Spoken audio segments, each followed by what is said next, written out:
what do you think the relationship is between the African American community and Islam, if there is one, and just basically how does it improve from here in America? I think that unfortunately, our parents, not necessarily mine because they're here, but other individuals, their parents, their grandparents, when they came to the country, they took the bait. They took the bait that these people, these African Americans, are this way. And they believed it, not knowing that, and I truly, not knowing that those people that were telling them that were racist within themselves, and they wanted to keep a group of people in a specific place. So they took the bait, and it's totally obvious within our community today. It is. So we are separate but unequal. When we look at the idea of Muslims, we have groups who come together. Your parents are from what background? Egypt. Okay. So Egyptians, they come together, right?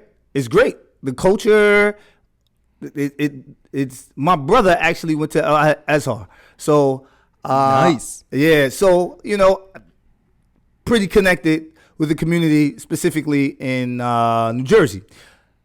So there's this honor of Egyptians coming together here in this country to support one another. And if that's there, that's great. But if that comes with a separatism that this group of people is bad and we need to stay away from this group of people, then that's when we create some real nasty things within our community. And I think within the Muslim community, we have those nasty things because of that. Because we came together, there are certain minority groups who came together to build up and to come into this country and create amazing lives. And they're great Americans. But in taking the bait, they left those who created the opportunity for them to take those steps. They left them. They didn't reach out. They didn't hold on to those relationships that they came in, because we see it in our own city. We see masjids after masjids who are built up in the city of Baltimore. And majority of those individuals came and they were supported by the individuals in Baltimore City at Masjid al-Haq. And now that Masjid al-Haq needs the support of the Muslim community, it's there.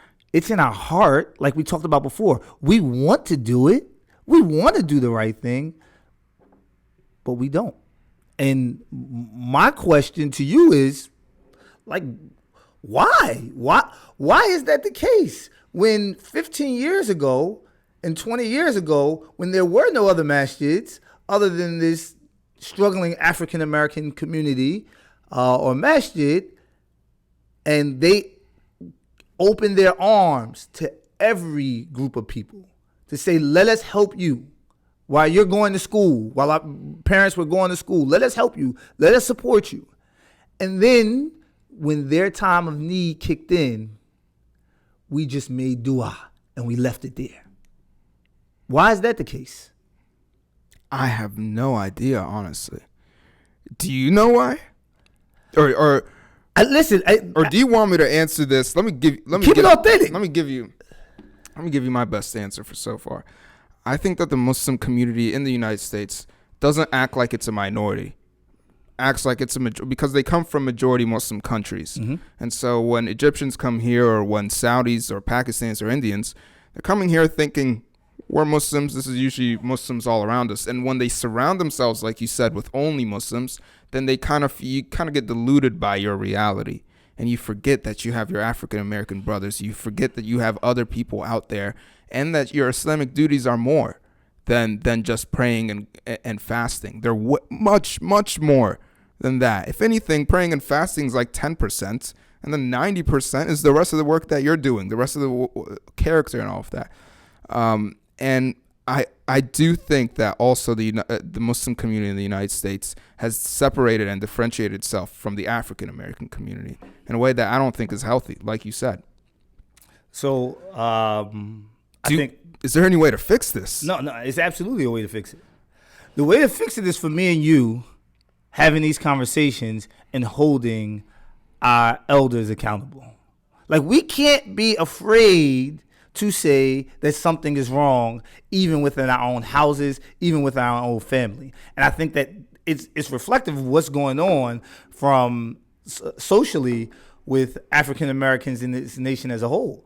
Because, look, we all have respect for our parents. We all have respect for our grandparents. But you said it yourself. We have grandparents and we have parents who might have been alive in the 50s.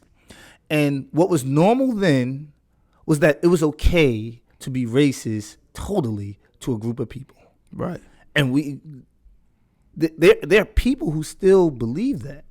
And if we allow those things that happen nationally to enter our homes, and me and you, we know better now, and we don't say anything, then we're allowing it to continue. So I think that the work is with me and you. If something's wrong, it's wrong. I don't mind telling my elder you did wrong. I don't. I'm gonna do it in a respectful way. But you're just wrong. But you're wrong.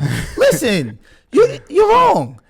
We can't be afraid of saying and doing that. Change occurs when those who are aware are brave enough to act on it. It's many of us who are aware. I mean, throughout the years, there have been many people who are aware that something is wrong. But if you aren't willing to act on it, I mean, you're on, which side are you on? Doesn't matter anymore. Your opinion doesn't even matter at that point. Not at all. Yeah. So I think that we can't be silent. And if we're willing to act in our own families, I think that that's where it starts. We can't be a silent minority. You know, like you know how Trump calls his side the silent majority? Well, we sure as hell can't be a silent minority. You know, we have to be a loud minority, and we have to stand up for one another, like you said. And I think one of the best ways we can do that is find similarities between one another and realizing just how much the African American community, and I've noticed this, that Arab Muslims always coincide with African American community, African American culture more than they do white community, white culture. Mm-hmm. I've noticed that, like, even if you put them in a 50% white, 50% black, you always find Arab kids liking the African American culture more, because it actually coincides more with Arabs. The way you know, like being more family oriented, being more humorous, being more light. It's a lot of the things that Arabs love about African Americans, and they don't even notice it sometimes. And we have to see that African American Muslims are struggling in a very similar way to Arab Muslims and to all kinds of Muslims. But what would you say, for example, because I grew up in the United States here as a Muslim, and I've struggled deeply with my identity. And I'll say this over and over again because it's a big, big deal. And mental health has been a big factor in our lives too. And I've noticed all the Muslims around me struggling, embarrassed of being who they are, embarrassed of being Egyptian, embarrassed of being black, embarrassed of being Indian or Pakistani, and wanting to be white. Being asked, for example, I always get asked, "Oh, you're Muslim?" I'm like, "Yeah, I'm Muslim." They're like, "You don't look it." I'm like, "I'm not really sure what that looks like, but thank you. You know what I mean?" So what would you say immediately right off the bat is a big difference between a regular Muslim in the United States and, well, not regular, just a Muslim in the United States and an African-American Muslim in the United States, and where should they meet on that? You get what I'm saying? I definitely get what you're saying. So I'll say that one of the biggest differences is that at least in what they face, the challenge. Right, the African American Muslim faces, we got to remember, they carry the load of their skin color. That often, like you said, someone can say, "You're Muslim?" There's no such thing as you're black. You carry that as a child, and you're going to carry that throughout your life. And a lot of us are proud of it. So listen, I am a proud black man. I'm also a proud Muslim. I love being the Muslim in the room. I do too. my name is Mujahid. Yeah. Right? It's no question when you see it on paper, but I love being a Muslim in the room, and in some of these rooms that I'm in, because the work that I do allows me to be able to have direct access to the mayor of the city in which I work. It gives me direct access to senators with regards to the social justice work that I do, but particularly with regards to the health services and mental health work that I do, because I train a lot of these guys, right? Or I advise them in policy. So it allows me to be that person, but in that, I have to be proud. And I think that what happens is that we are taught as African Americans Not to be proud? No, the opposite. To be ashamed. No, we're taught personally in our households to be proud black Muslims. It's no doubt about it from day one that you are taught to be a proud black Muslim. I can remember in second grade and in third grade. Now, we're young, but this is just a part of us, our joy in being Muslim. That in our school, went to a public school in Jersey, some of us would leave class in the middle of the class saying, we got to go pray. It's time to pray. Now, we're little kids. How old were you when you did this? How old are you when you're in second and third grade? I don't know. I'm not good at the age. It's like 7. I'm 7, 8, right? Yeah. At 8 years old, we're telling the teacher, we got to go pray. Were you doing that when you hit puberty also? I mean, when it's put into you that early, it just becomes a part of your personality. Wow. It becomes a part of your behavior. So we were taught that very young. And I think that sometimes, because I went to public schools and I went to Muslim schools. And I think that sometimes when you're in a environment that isn't very diverse, and I mean religiously, culturally, if it isn't very diverse, you aren't as confident when you're in other environments. So we were taught to be confident in those other environments, along with being confident in our masjids, along with being confident in our social gatherings with other Muslims. And I think that sometimes, at least when I was young, was a huge difference, because I went to a school called Al-Ghazali in New Jersey, right? It's in Jersey City. My experience there was that the young people who I hung out with there, when we went into the streets or we were in the community, they weren't as proud of being Muslim as they were when they were in the masjid or in their cultural communities.